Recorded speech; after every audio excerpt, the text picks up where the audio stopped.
Welcome. This is the BOCC work session for August 28th, 2012. We just finished with a 2-hour executive meeting, and we're beginning our work session, our regular work session, with a citizen board interview. Trent Palmer is interviewing for a housing position. Trent, are you out there? Trent, could you come forward, please? Trent, I don't know if you've ever been interviewed in this capacity before, but what we do, the board interviews and asks questions. Some are very, very difficult, some are incredibly easy, and you just give your frank opinions on those. So we'll start off by asking the board, do you have any questions for Trent? Rachel? Sure. Well, I'll start with an easy warm-up. Okay. Why are you making this application? Why do you want to serve on the housing board? And what do you think you can bring to the board? Okay, I've lived in Aspen for 4 or 5 years now, and made a long-term commitment to the town, certainly the county, and started a business here. So that that's as long-term commitment as you can get, I guess. And so now I think it's time to really get plugged in and get back as much as I don't want to say take, but enjoy this place. I'd like to volunteer my services and my expertise in whatever capacity I can. Specifically the housing board, I think I'm an attorney. Real estate has been most of my experience since I've been here and since I've been practicing, and so I think I bring certainly expertise as far as understanding the structure of things, code, statutes, obviously enforcement, whatever needs to be done. I think I bring that perspective. So, are you a participant in the housing program now, or in the past? Or no, and I never have been. Okay, just actually, yeah, I've lived in unincorporated Pitkin County, I guess, since I moved here. Never actually in the city, and never in affordable housing. Thank you. Any other questions? Rob? Hi, thanks for applying. Do you have any reflection on what some of the successes and failures might be of the Pitkin County Housing Authority? If I have opinions, it would only be from reading the newspaper and watching things on television and hearing just general stuff, I guess. I don't know. I think one of the biggest issues I think that has recurred in what I've heard is there's enforcement problems sometimes, I think, or people who take advantage of the system. Maybe they build a house and then they, create a few units off to the side to get some credit or something. And there's, maybe some loopholes that need to be looked at or some enforcement issues with the program generally. But I don't know the specifics. I certainly would need to be brought up to speed on a lot of things if I got the appointment. Fair enough. Yeah, but I think otherwise, my impression is that it's one of the leading housing programs in the country as far as vision and inventory and all that stuff. So just to be a part of that, I think would be great. Board, any other questions? Jack? Yeah, thanks for applying. Starting out within the background that you've given, you're not familiar with a lot of specifics, whether it's rules and regs or operations, and that's totally fine. But you, in your statement about why you'd like to be appointed, say that you have one of these strengths called analytical skills. How would you apply that to being a board member and a team member? I think to analyze any situation necessarily requires a lot of input from a lot of different directions or sides of anything. So I think that one of the things is being a great listener and being able to just sort of absorb a lot of information, really process it through the, with the team. I guess that's where the team comes in, and just sort of listen and put opinions out there and really approach it as a, everything I think sort of has a good resolution if everyone, communicates effectively and really listens to each other. So Yes. Do you have any idea what the urban growth boundary is? I do. I think it includes It's certainly the city of Aspen, but then also extends to, outer boundaries of the city that directly outlie or touch it, including, maybe past the airport, to Aspen Highlands, various other things. Not necessarily in the city of Aspen, but certainly in Pickens County and also in the city's reach as far as. And I think as it specifically relates to housing, is the policy not to put employee housing inside the urban growth boundary for the most part? Okay, so you're somewhat knowledgeable, and I give you a lot of credit there. Would you agree with continuing that policy as if you were appointed as a board member?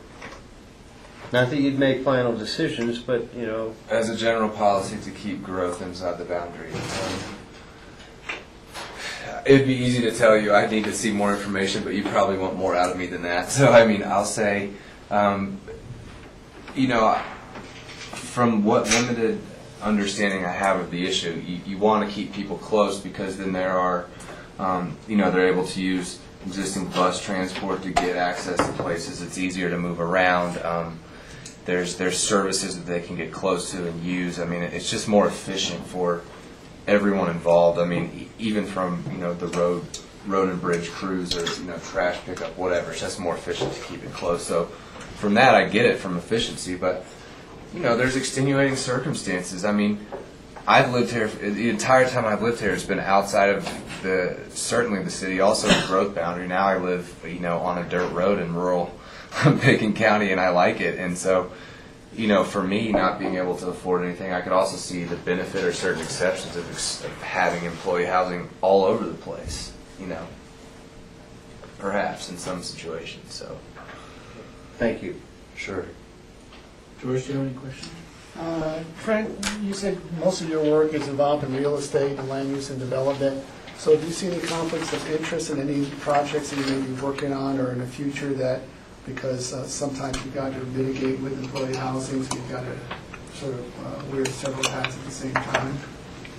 I don't have any current projects that I, could see having any conflicts, but certainly that's a possibility coming up. If in my term, if I were to get the appointment, sure. It could come up once or twice over the entire period, or 10 times. Who knows? And I would, recuse myself appropriately and that sort of thing. So. Board, any further questions? Yes, Rachel? How important do you think affordable housing is to your peer group age-wise, young business folks? I think it's extremely important to, not everyone, but certainly some percentage or some portion. Some people, really want to be inside the core and connected and in the community and, all the time. They really want to be there. And so for them, it's really the only way, I think, for young professionals to afford to live in Aspen or around it. And I think for that group of people, it's important and crucial to maintain vibrancy in the community and, keep people involved, because otherwise they can't live close, But I don't think that it's crucial for everyone. Like I said, I've never really, considered affordable housing or, needed to live, absolutely needed to live so close that it made sense for me. So, Thank you. Any further questions? Thank you, Trent. We appreciate you coming forward. Pickens County depends on its citizens to participate in, and we appreciate you volunteering for this position. We'll make a decision and we'll let you know. okay, So thank you. sure. Thanks a We've lot. got a couple applicants, and we're going to have that discussion. Okay, thank you. Ladies Thanks and again. gentlemen. Appreciate it. Let's see. It's almost 3:30. I guess we should start with memos of interest. We have an airport semi-annual update. Jim, are you going to give that semi-annual update? Yes, sir, I'm going to try. Okay. Could you introduce yourself, please, and for the audience? Of course, Jim Elwood, Airport Director, Aspen-Pickens County Airport. It's great to be with you this afternoon. We submitted a memo to you for part of that semi-annual update schedule, and I guess I'd like to kind of point out that we continue to be active at the airport in addition to the master plan subject. A couple things that might be especially of interest to you is on September 8th, we've got our triennial emergency exercise. That's really a very important event for both the airport and the community. We've got tremendous support from the other emergency providers in the community to participate.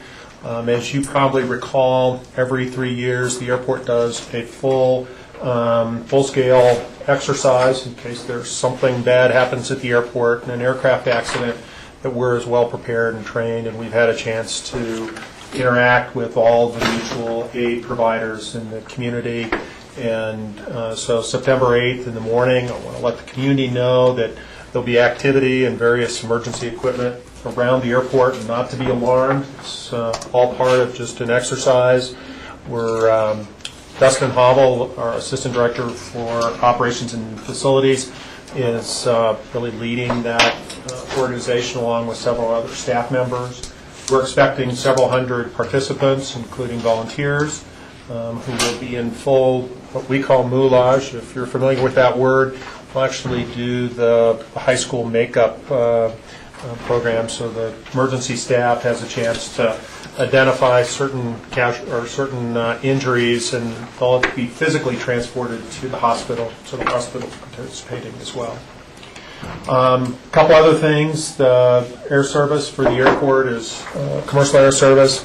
We're up 5% year to date over 2011. We're down 3% in July. We were up 3% in June. Nationally, I think the May numbers, which we were hanging in there as well, we're down about 0.3% nationally in passenger traffic. So we continue to kind of ride in a fairly good place regarding commercial air service. Most of the drop we saw in July was the loss of Frontier Airline activity, and our airline seats correspondingly was a little bit lower than it has been. So that's kind of that piece. The couple other items in the memo. We're really proud of the fact that our airport certification inspection, every year the FAA comes in and inspects us, both from a physical plant and from our record keeping, our training records, all of those kind of items. And it's very difficult to get a clean inspection. And so I think our team did just a phenomenal job getting the airport and making sure we're doing the right things 365 days. So those 5 days when the FAA is with us, they come away impressed and pleased. I'm happy to kind of answer any other questions or comments. I've got Brian Griefey and Dustin Hobble are immediately behind me, and they do a great portion of this detail, so we're all here to answer questions. Great. Thank you, Jim. Are there questions for Jim? Yes, Rachel? Sure. Thank you for the very thorough report, and I'm really glad to hear you got the clean report from the FAA inspection. But I was looking through, and you talked about the wildlife hazard management plan, and I'm just not sure if it was a meeting I missed or anything, but I don't remember kind of reviewing that before it was submitted to the FAA. And whether it's now or at a future meeting, I really would like to have a chance to look at what the prime recommendations were for managing that. Yeah, we didn't end up with a work session on that subject. We had, I believe, sent several memos along about its progress and some of the pieces of it. Dustin's been kind of spearheading that on our behalf. For the most part, we'll be happy to come back in more detail, but the wildlife hazard assessment came from the crash miracle on the Hudson back in 2009 at USA Airways airplane, and that caused the FAA to look at all commercial service airports and hazards that aircraft and wildlife might have if they found each other. And so that was the assessment portion. I think previously we've shared with the board that we've had probably a handful of aircraft hit relatively small birds for the most part, sparrows and such. Over the past 10 years, which kind of precipitated the investigation into the plan, and some of the recommendations in that plan are as simple as just mowing the grass lower so that there's less attractant for ground squirrels, which might draw raptors and such. So we'll be happy to brief you in more detail. Yeah, but there's no recommendations for critter control in a more of a hunting manner or trapping or anything like that, or? Yeah, the plan is built by a certified wildlife biologist, and so there are some recommendations, but it's very progressive if there's a significant challenge that can't be overcome in another way. Most of the stuff is really simple, like not planting berry bushes, on airport property, so there's not as much of an attractant. Most of the items are there.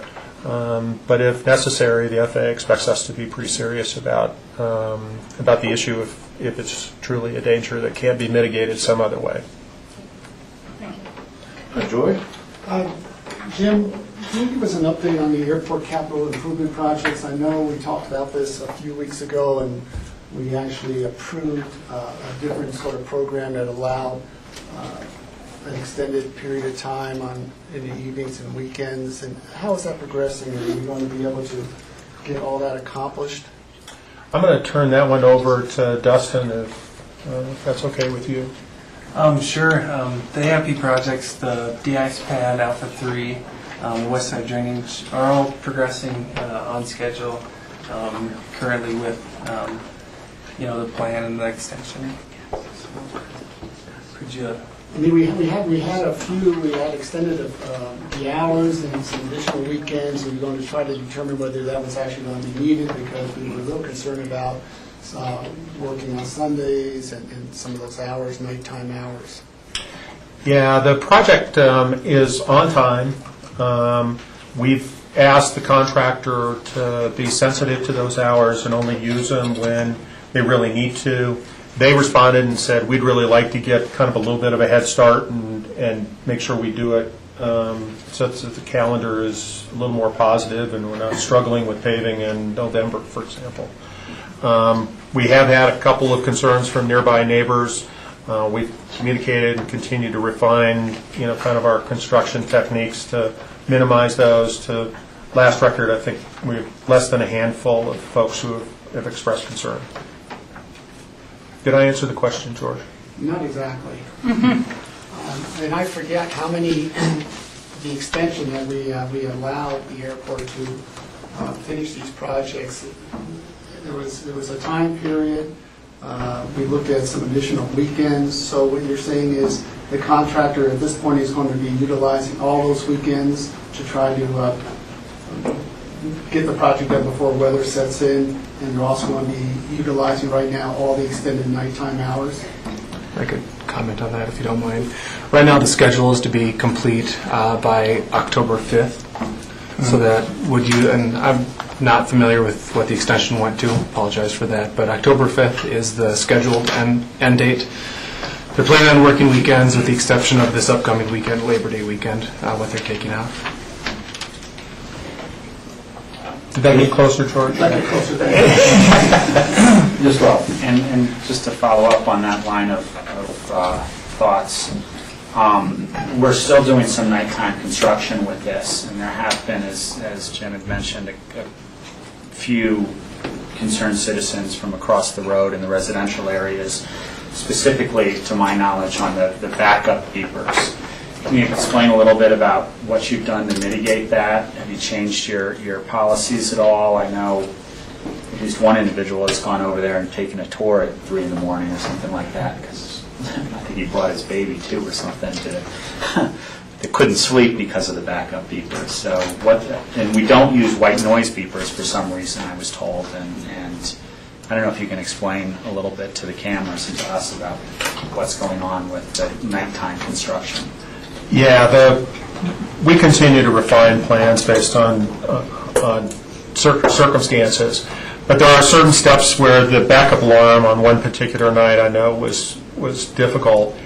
But we have a construction plan that that informs the contractor and maneuvers the equipment so that they don't just back up and, there have been circumstances in years past where a contractor had put it in reverse and set the parking brake and, take a coffee break. And those kind of events obviously are not acceptable. So we continue to have a plan. We've emphasized it with the contractor at every turn. We've not gotten a lot of feedback since we made some further modifications that were negative. I'm sure there's probably some out there, and we appreciate hearing about them because we need to keep on the subject and keep working it. White noise, backup alarms in an airport construction in a congested area, depending upon the circumstances, at night with low lighting is not considered necessarily to be considered best practice.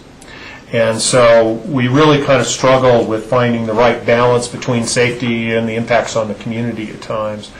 But I want to assure all of you and anybody who's watching that we do care a lot. We want to be good neighbors, and we're always open for communications and good ideas as they come to us. Thank you. Any other questions for airport staff? Jack? Couple things, Jim.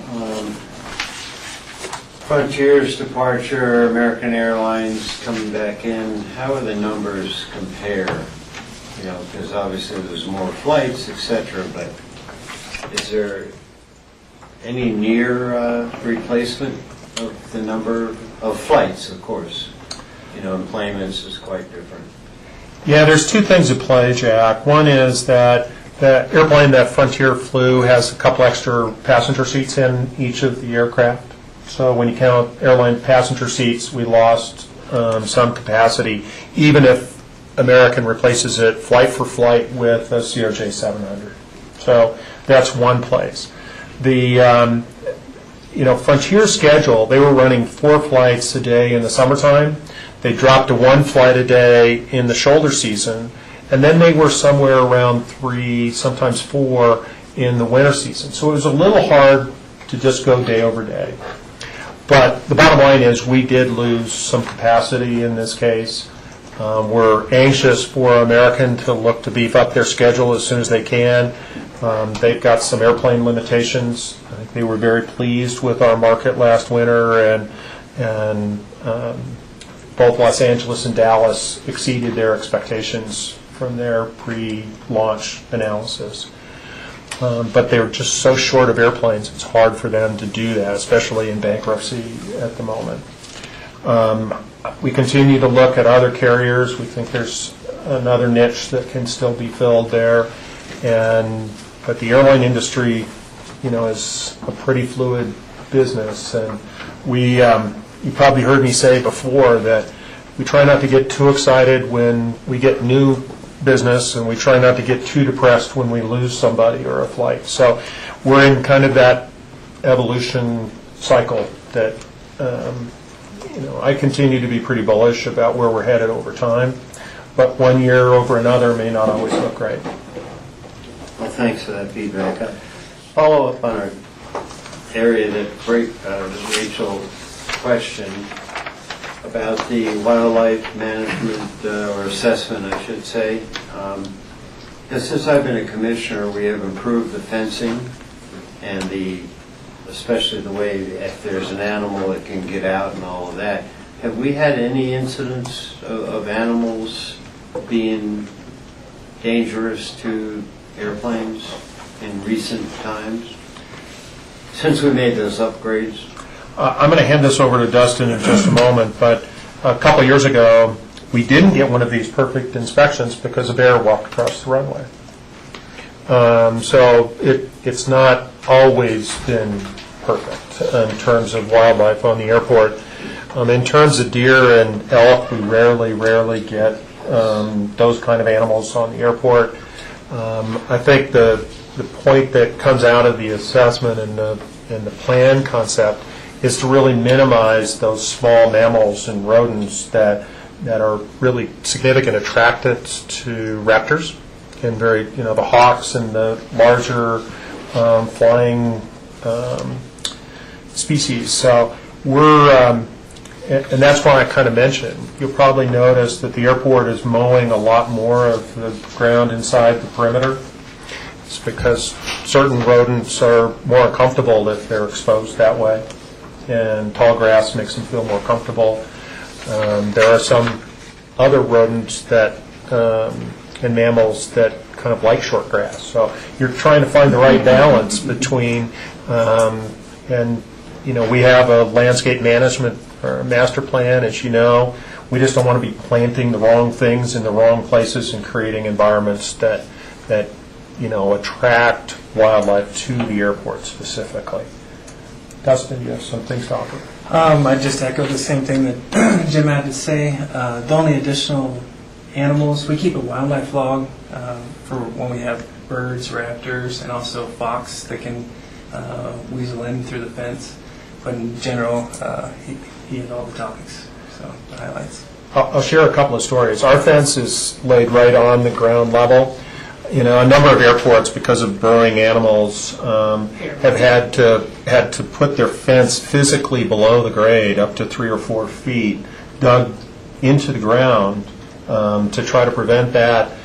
There's I'm not sure if it's on YouTube or not, but Portland International Airport in Oregon did all of that, and the foxes used to burrow under the fence.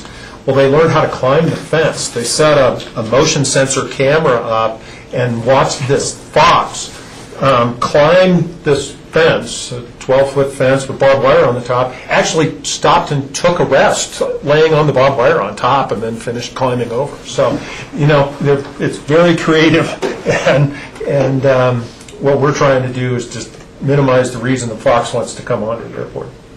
So that you go out there personally and fill prairie dog holes? No, I haven't done that recently, but we are pretty diligent about such things. Yeah, I can imagine. Just about climbing.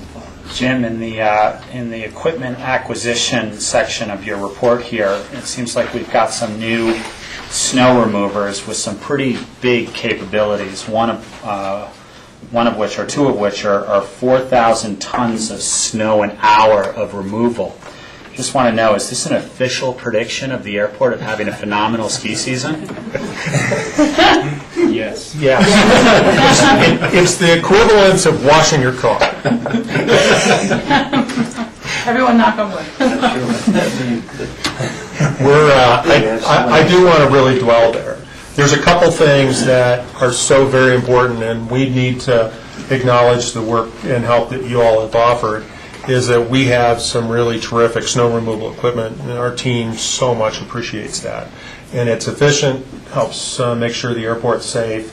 Additionally, I want to say thank you for the training support that we've gotten. You can see that our staff continues to take advantage of that, and I think we're building an incredibly talented and skilled workforce that the community should be proud of. So thanks to all of you. Thank you. Any further questions for Jim or staff? Thank you very much. Appreciate it. See you guys.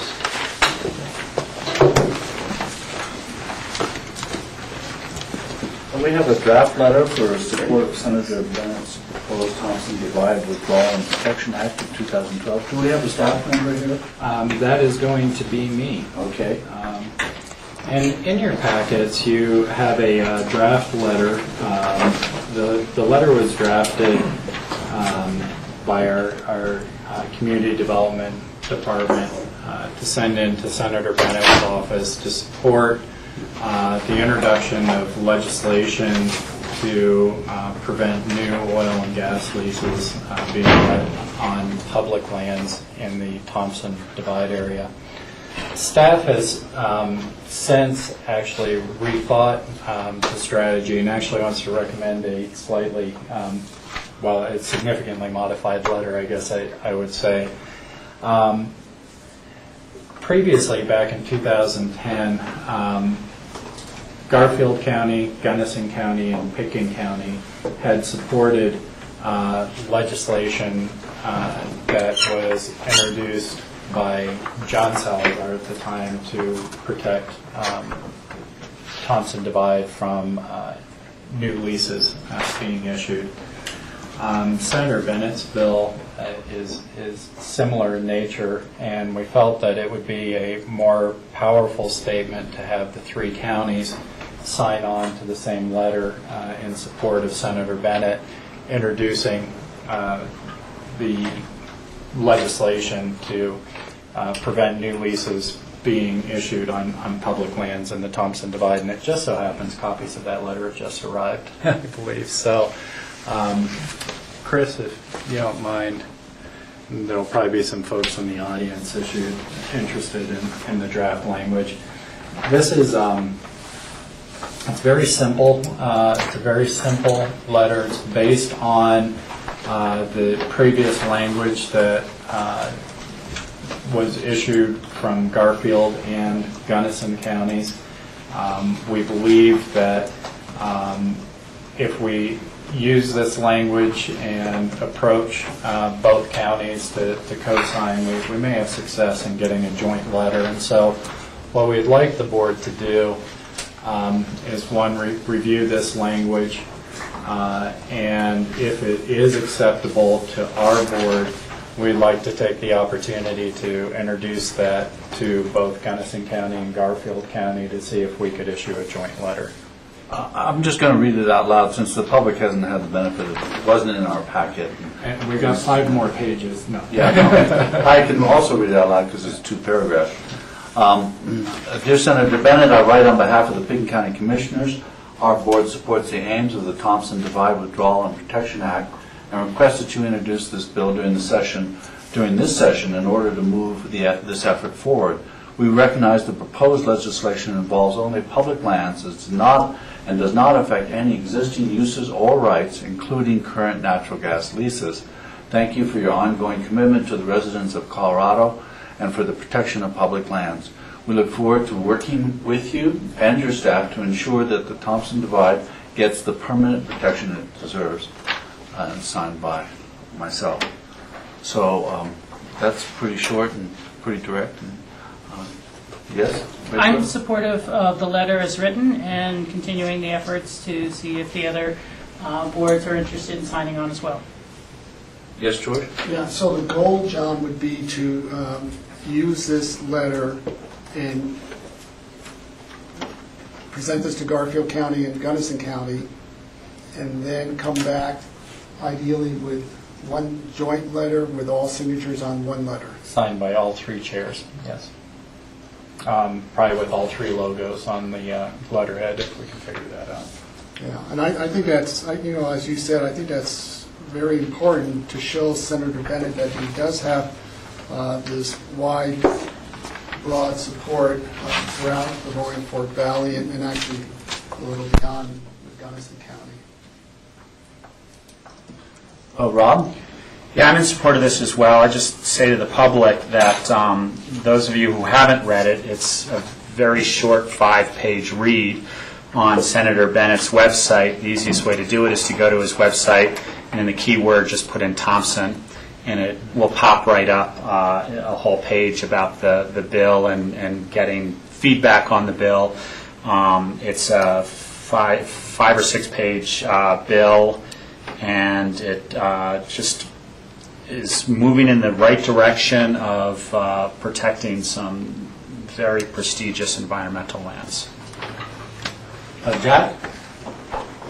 Yeah, I appreciate staff's evolution on this. A lot of key points in the original letter, but this, with the goal of gaining support from Garfield and Gunnison, really hits the mark.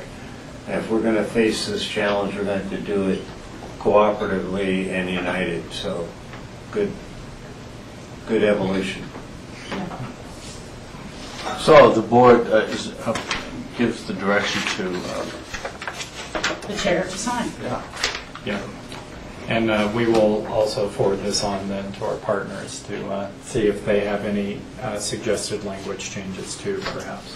Okay. The goal is to have these 3 entities cooperate in this matter. That's my question. So forward on, what does that mean? Will we, staff, proceed that with a phone call, touch and base, so we don't just Yeah, I've already spoken with my counterpart in Gunnison County, and what we agreed on is if you supported language today, we would forward that on for the Gunnison County Board to consider, I believe at their September 4th meeting. We still need to work out the details as far as how we're getting that in front of Garfield County. I have been in touch with their manager also. Oh, good. Yeah. Yeah, this might take a little personal touch to get it moved right up before, so to act quickly. Okay. I think that is it on NOIs today.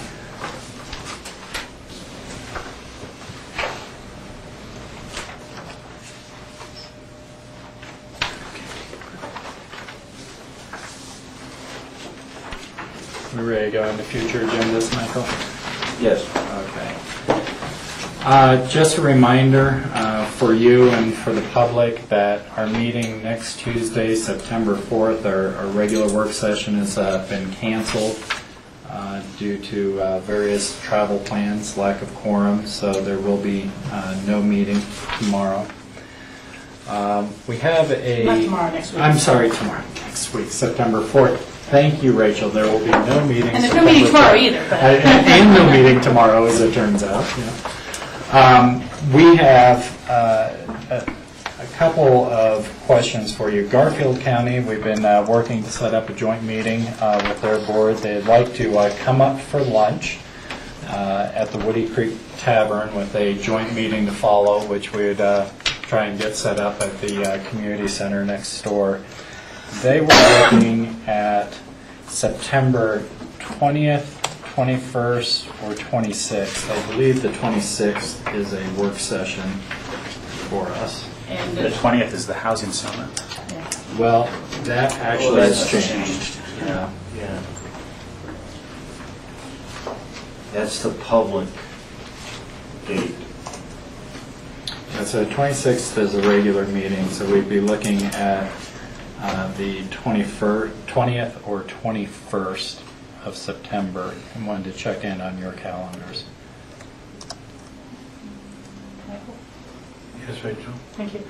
I have scheduled to go down to attend the Governor's Drought Conference, which is a 2-day conference, Wednesday the 19th and Thursday the 20th. I wasn't really planning on coming right back up that Friday. So those 2 days don't really work very well for me, but, if we end up with 4 out of the board in the meeting, that's also okay. Yes, Jack? Yeah, when I thought that was summit time, housing summit, I didn't make plans, but now I have plans as soon as our meeting is over on the 18th, so. For the rest of the week? Yeah. Wednesday through Sunday, I'm out of town. And I certainly don't mind if just 3 commissioners are available. I mean, I'm going to be out of town, too. Okay, so that week just doesn't do it. Okay, we'll rework that. We'll go back and see what other dates we can identify. The hospital is continuing to try and schedule a tour of the new construction. They've thrown out a date of October 1st, which actually looks like it conflicts with our new date to meet with the Gunnison County Commissioners in Redstone. So we missed that. John? We're getting those. Yeah, I talked to David Russler, and he said it might be even more convenient if individual commissioners scheduled individual tours with him, and that he could do it in a short period of time, and he would be happy to hit people individually. That may be easier because I think there was various levels of interest in doing the tour of the new construction too. So would the board prefer to just set up one-on-ones with Dave? Would you like me to have Susan set those up? Yeah, I can contact Dave. Okay. My schedule's a little crazy these next 2 months. okay. The And I don't know how much to hit in future agendas versus open discussion, but maybe this will be a combined item. We have been continuing to meet with the city on the Housing Summit and the evolution of the Housing Summit agenda. It looks like it's coming back to a 2-day event, and I'll explain that in a second here, but the dates that they're looking at now are September 27th for the first day, followed by the second day on October 11th.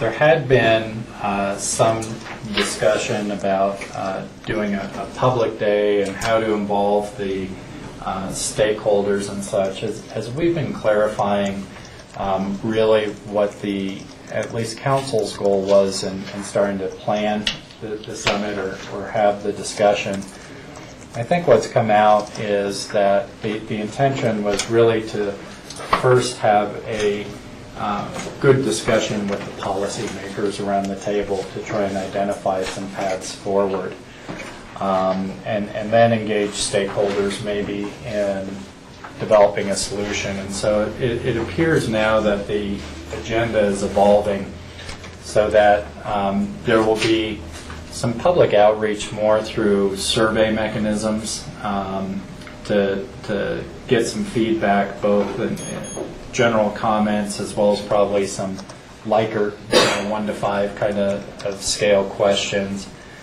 The city has, based on the input that we gave in our 5 areas and the discussion that's happened, identified 4 now areas for discussion, and those are retirement and supply of housing for the workforce, so understanding current and future demands and how those relate to our aging and retiring population as well as our workforce. Capital reserve studies and the maintenance of our existing inventory. One that we're still trying to figure out the right name around, but the issues that we raised around the need for supportive services in housing and maybe to expand who we are looking to serve through our affordable housing program, so not just workforce housing, but also including retirees, elderly, disabled, unemployed, looking at how do we provide some supportive housing options. And then the 4th area is governance of the community efforts and the housing authority. And so those comported, I think, really well with the 5 areas. I think you necessarily have to touch on all the topics that we talked about in those 4 areas. What they're looking to do is really have the Board of Commissioners, the City Council, and the APSHA Board at the table for those 2 days, getting information, having discussion. Some stakeholders will be invited to potentially add information to the discussion and such. But the idea would be that we would be identifying key areas and work projects moving forward, and then engage our stakeholders to really help us refine and develop solutions. So it's really an opportunity for the policymakers to come together and develop some direction and develop basically some outcomes that you all would like to see as a group, since you jointly govern the affordable housing program in Aspen and Pitkin County, and then engage our stakeholders and work groups to follow up on developing solutions and coming back to you. It's a change from what we talked about in the joint meeting, a pretty significant change, but we think maybe it'll move the needle a little bit more quickly than the direction that we're headed. So, John, can you put that on paper for us? I am going to try and put that on paper. That was the meeting I was at noon, so we didn't have time to put anything together for you, but absolutely, Michael, we'll definitely get this down on paper and get it in front of you. Yes, George. I like that we're whittling this down from 9 topics to 5 to 4, so I think that's great. They're still covering a great span of information, but to make it a little more manageable, but can you give me those dates again?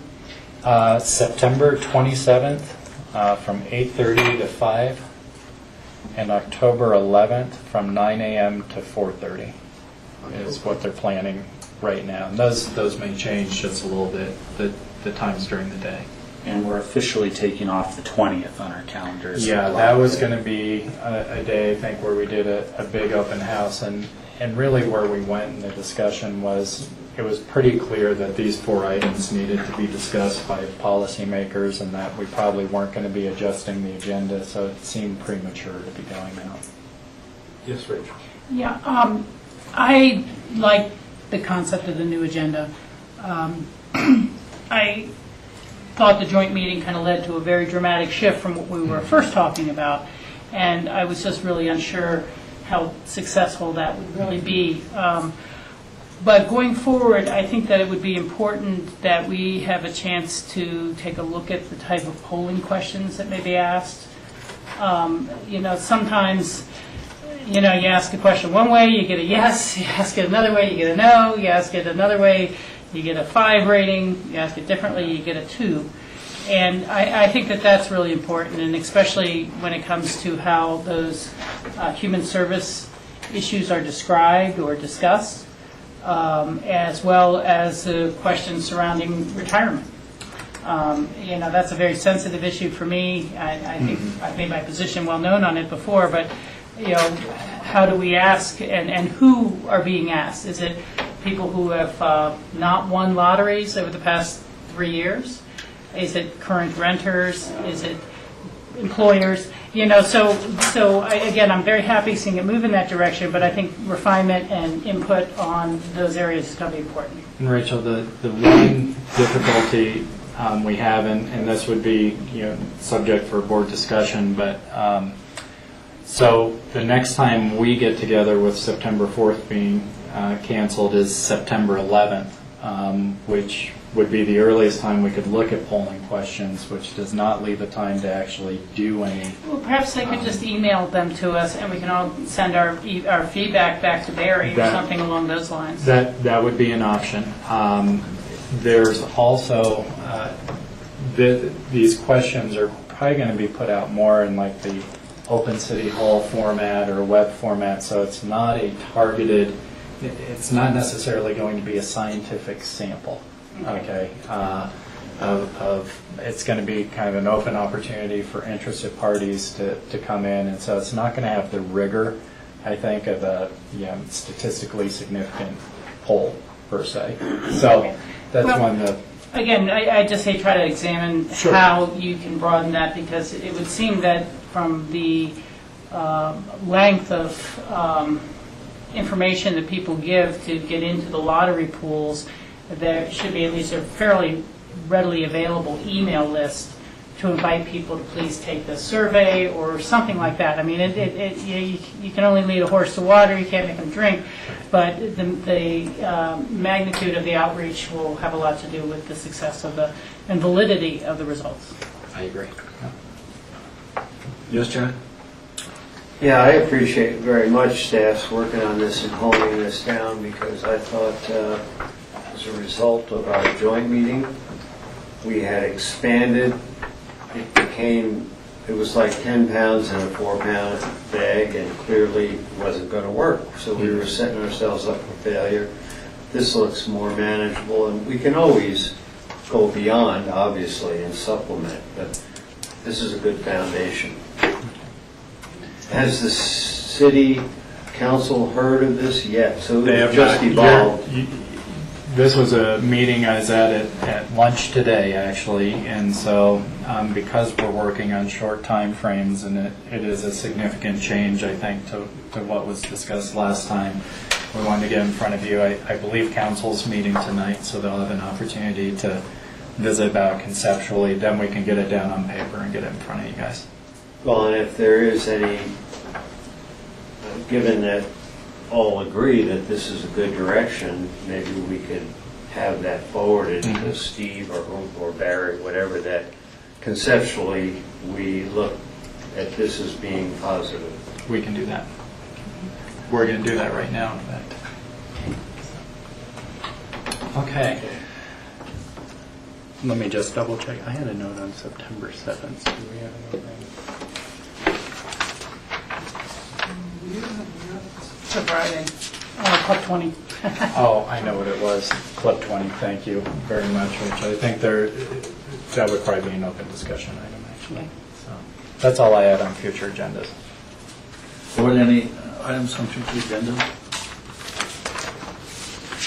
Yes, Jeff? Tuesday, September 11th, we've got down below it, on Monday, September 13th. Monday is not September 13th. It's Thursday is September 13th. This is for the Dole breakfast, which might be positive to go to. So we just need to clarify which day or which date. You know, we were probably looking at the August calendar when we did that, but you're right, Jack. Thank you. That's So what I we was just saying. clarified. Yes, Joe. I'll be out October 30th, that Monday. Third. October 30th.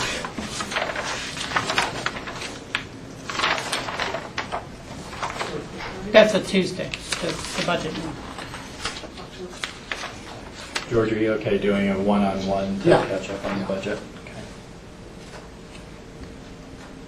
Yeah, I'm likely to be gone then too. That's the normal May go.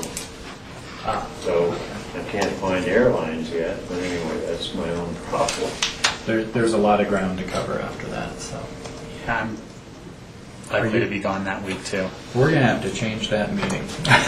So we'll figure that out then. And it sounds like 3 of you are gone now. No. Fortunately, it's just one day's worth of meetings to cancel that we have Right. right now, and that's the Tuesday, so we'll see where it goes. That's the fifth Wednesday in the month. I know. So that's, We try and that's, sneak that's it a in. getaway. It was a sneaker. Everyone's already got plans. Fifth Wednesday, that's a getaway week. Okay. Well, we've learned our lesson. Still, it's, Okay. that's why I always went there. Take advantage of those favors. All right. Okay. Open discussion? So, we already covered the housing side. I think there are 2 items. One's just an update, and to let you know that we're participating in a pilot with the International City and County Managers Association Center for Performance Management, where they have set up a set of performance measures for municipalities and counties that are common that allow us to benchmark against participating entities. And we talked about this in section leaders, and we thought that was a good opportunity for us to start to enter into measuring our performance against the strategic plan. And it provides a structure and it provides some benchmarking. So we're going to be spending some time gathering data and reporting on that, and hopefully having benchmarks. I think it will be after the first of the year before we see any results coming back on that. But just to let you know that we're starting to look at how can we start to measure our performance and benchmark ourselves against other like organizations. So we are participating in that pilot. We submit data by March 15th. Okay, so that's right. The data submission is in March, so it'll be easily into probably next early summer before we see any benchmark data coming out. And we're one of, I think there's 100 organizations right now that's participating in this, and it's a pilot. The other item is to bring up is Club 20. Rachel shared that she is unable to attend on September 7th. And there's discussion about maybe assigning a proxy for that meeting. We believe the proxy either needs to be a current board member or staff member of the county, because there's a requirement for voting that they be a member for at least 6 months. Is that Right. And So I guess I would open that up. I don't know if there's been any discussion about assignment of a proxy. I had to step out. Yeah, no, nothing further. There is at least one resolution that's going to be discussed at the business meeting that's come forward. I just received those last night, and I will forward them to you, John, and the rest of the board.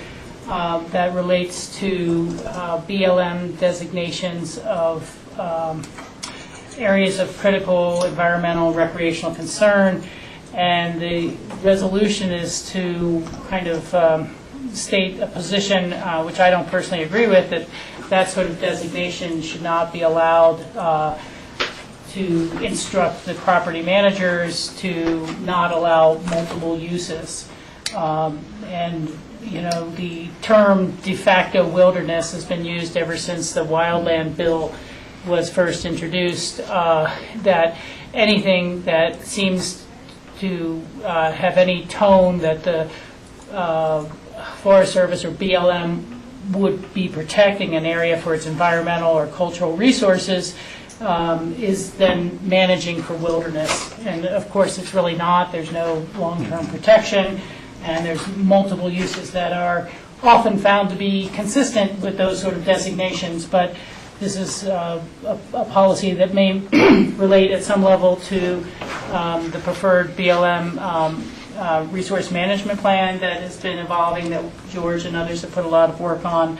And so if it is possible, without too much extra work for someone to attend that business meeting, I will double check the schedule. There's usually kind of a welcome and reception lunch at noon, and then the business meeting starts at 1.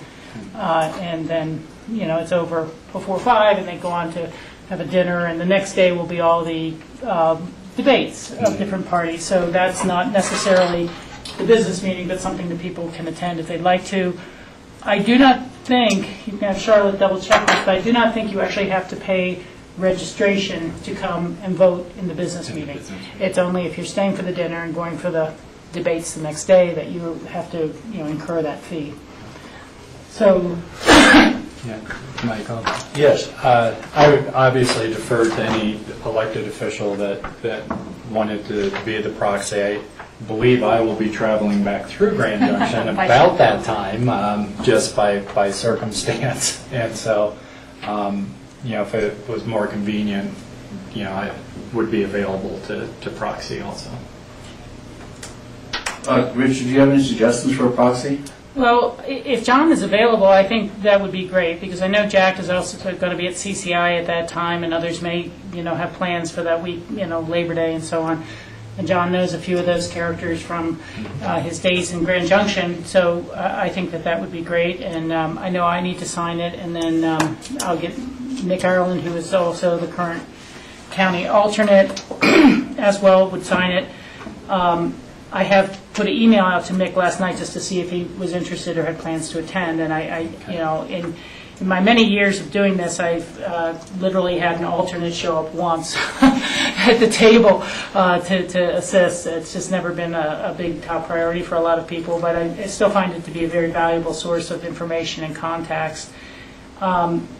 Just kind of as a side note, there will be caucuses coming up for reappointing the county, Pickens County's not as Pickens County geographically, and I think we've put in a few tentative dates. One might be October 15th at noon, which would not conflict with our Eagle County meeting, and the other date is closer to November 5th. So at that time, I'm going to see if I can get a few other people to put names in for membership who could serve as alternates in the future. I'm sure we're unanimous in appreciating your offer, John. Yes. Since I'm already in Denver for 2 days and a night, it would be great, because I think it's important for us to track everything that goes on every chance we can. And of course, Rachel's been a star all these years. Even before being a commissioner, she was our Pickens County rep. So we've got to continue having that eyes and ears. You know, the only drawback, though, I mean, I've been on those kids' trips frequently when I had kids, and the idea that you can plan on something is, you just don't know what's going to happen on those trips, quite frankly. Usually it's all good, but sometimes it isn't. And so, particularly when you have a large group of kids. Yeah.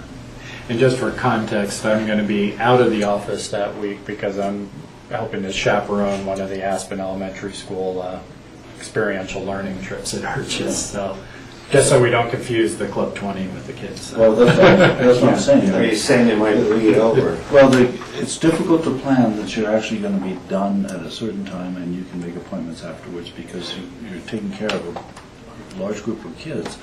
And the reason parents go along on those trips is for contingencies, really.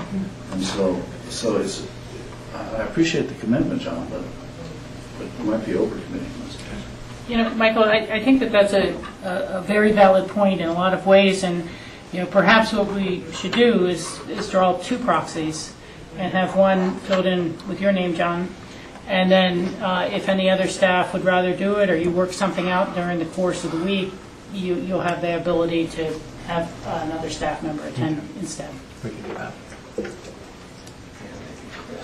Yeah, and I did do some checking just to make sure that at least the plans of the trip, and I appreciate, Michael, and you have a lot of 5th graders, those plans can change pretty quickly, that they would accommodate me coming back through at 1 o'clock. Anything else? Any other open discussion? Yes, Rachel? Yeah, I have an open discussion item. It's not quite a calendar future agenda item, but a little bit. And I had forwarded this email on to you, Michael, as your capacity as RAFTA chair, as well as George Newman as our RAFTA representative. But the ladies and additional ladies who have for long run the Baguettes, the food bank down on North Mill Station, are planning a day of giving, a gift from the heart, which will be held at St. Mary's Church on September 29th from 9 a.m. to 3 p.m. And they would like to assist basically their valley neighbors in need, Aspen or anyone up and down the valley. And they have been gathering clothing contributions that are suitable for work clothes and kids' school clothes and things like that from consignment stores throughout the summer. And they are going to be kind of, as best I can describe it, creating a little bit of a shop in the basement of St. Mary's, and giving contributions to families and individuals who need a little assistance kind of getting ready to go into the off-season. So they've been soliciting items from doctors and dentists and health-related items. They're going to be raffling those off at the end of the day by the father at St. Mary's. And they were hopeful that they could receive some sort of support from RAFTA, either in donating free bus rides throughout the valley on that day, or perhaps giving them vouchers that they can give to folks who've attended the session for their bus ride home, or I guess basically making up for their bus fare on another day that they may have spent coming up to the event. And I have forwarded this on to Marty Ames as well, and Nan, to see if there is some other nexus with Pickens County Services. It might be a great opportunity to have Liz Stark talk about flu shots, or the dental initiative, or things like that. So they're just still very much in their planning stages, and again, I just told them I would formally forward that request to you folks about is there any way RAFTA can help out, and to let you know as well, John, and let the public know. They said they'll have ads and newspaper promotions of this day as it gets closer. So there we have it. Rachel, I think they need to, the board doesn't hand out vouchers and passes and stuff, so I think they need to contact Dan Blankenship directly. I'm sure he can make arrangements. Okay, I will email that back then. And so we'll just go from there, and then again, if you can think of any other ways that Pickens County might be of assistance, there you go. I think it's a tremendous effort, totally citizen volunteer and driven, and will certainly help some people going into the winter season. Any further open discussion, board? Yes, Jack? Yeah, I have several things. Our hearing officer, Jack Musser was kind enough to provide us a little feedback on House Bill 1146. Did you all get that? Yes. I mean, we're not going to answer these questions. These are some of the things that we struggled for 2 years as we promoted and got the state legislature to write this bill. So I hope he's correct. These questions should be answered over the next year as appeal results are made public, because it's a process. We're going to have to define, and hopefully not too much litigation occurs, but we'll just have to go with timing. We also received a packet from CCI, I think we all did, about a Public Utilities Commission meeting, and they're having 4 meetings around the state. Did you all receive this? Let's make sure. I haven't yet. I just heard it was announced yesterday. Okay, then I ought to have this copied and put it in our boxes. Essentially, what this memo is talking about is deregulating part of the telecommunications industry and kind of segmenting from the areas in the state that are well served, like Denver, Fort Collins, Colorado Springs, the metro areas where there's a lot of different forms of communication, and the rural areas. I think we need to watch this quite closely, because deregulation, from my opinion, hasn't worked out too well, whether it's banking, airlines, A to Z. So we live in that world and we understand that, but we've got to make sure we understand what this, really the bottom line here is. And I think I infer part of it is how there are these funds distributed to the large companies like CenturyLink, and that subsidize rural access to telecommunications. So we're going to watch this very closely. Unfortunately, this is the exact week when those 4 days I'm not available, so I won't be able to, but I'll provide this. Yes, Rachel. Quick follow-up. I received information about that from Club 20 just a day and a half ago, which I forwarded on to John, and they were holding a conference call today. I'm not sure if we had any staff members who were able to sit in on it. I actually tried to say I couldn't. Wouldn't let you in? I had trouble with the code, but I've set up with Bonnie Peterson to debrief on it. Because they are hoping to have a collective voice from Club 20 on the issues. And the very short description of it, as I understand, is this is basically to do administratively through the PUC what failed at the legislature last year. And so it's an elimination of the Hard to Serve Fund, which does support rural Colorado. And it is based on this concept of, is there sufficient competition? But it's very hard to say what will happen to rates in areas where there, quote, is competition if there's no longer any subsidy. And I do not know if it creates a greater funding source for broadband implementation, but that's at least what the intention was of the legislative. And so, we at least have some resources that we can kind of try to get some analysis from Club 20 of what they believe it will mean to Western Slope residents, and have that chance to certainly comment individually as Pitkin County as we see fit, but perhaps influence how Club 20 is going to comment. Yes, George. Yeah, because I was going to mention, I thought that this had been floated through the state last year. And so It died. It died. And I remember talking to Roger Wilson about this as well. He had some concerns. Yeah, it's unfortunate, but it seems that, again, through rulemaking, they're trying to do what did not succeed at the Front Range. And, apparently you have some Front Range legislators who've been very up in arms about this inequity, that they have an extra 25 cents per month on their bill for the Hard to Serve Fund of Colorado. And is it unnecessary funding for CenturyLink in areas that no longer need this? And it's true, they may need to really look at, perhaps with 80,000 people, downtown Grand Junction does not need the subsidy anymore. but you go 10 miles down the road from Grand Junction and there's no service at all. So, it just can't be a broad brush, stroke on it if we're going to be acting as all one state. Well, and Michael, and if we are able to digest what's going on more than a few sound bites, it looks like maybe this isn't the way, but there could be a readjustment of a formula or something. I mean, there are any number of ways. So this is really at the beginning, at least of my knowledge about this, so we should follow it.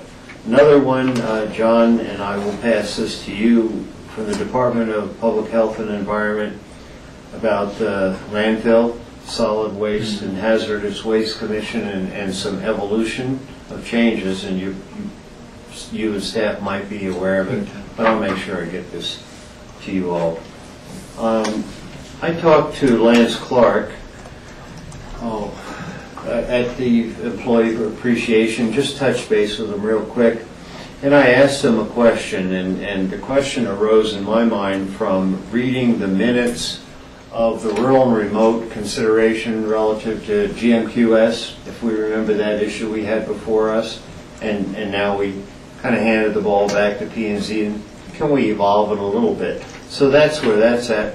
But in reading those minutes, it was apparent to me, and this is only my opinion, I don't know anyone else's opinion on this, that P&Z, we've got a lot of new people, and they could probably benefit from something that I, in the early 90s, went through, having John Ely do a short session with P&Z about their role and how they approach certain issues, etc. And really, my brief conversation with, and Lance agreed, should be followed up with Lance to define exactly what we're talking about. So I'm bringing the idea up of something that maybe staff could talk about. And John Ely, when I first was on P&Z, when he was the assistant county attorney, came and did that for our P&Z. There were a whole lot of new people at that time, too. So not meant as a criticism, just as an education.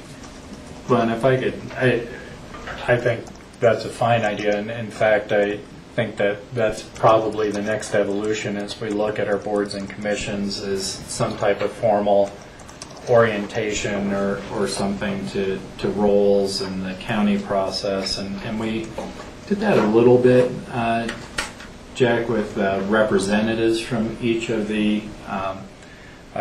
our boards and commissions when we're going through the recruitment and looking at all our bylaws and that major project. But it's probably something, as a bigger project, we need to have our eyes on how are we orienting our new members into their roles and such. But that's certainly something I think staff could take on pretty quickly, talking to, having Cindy and Lance talk to John about doing an orientation, because there are a lot of new members. Yeah, and I like the bigger picture stuff, but I wouldn't lose sight of this more in the immediate than sometime later. Mm-hmm. Since we do have, as we say, quite a few new guys and gals. Well, let me just get a sense of the board, Jack. Is that a direction we'd like to go in? Yeah. Okay. Yeah, thanks.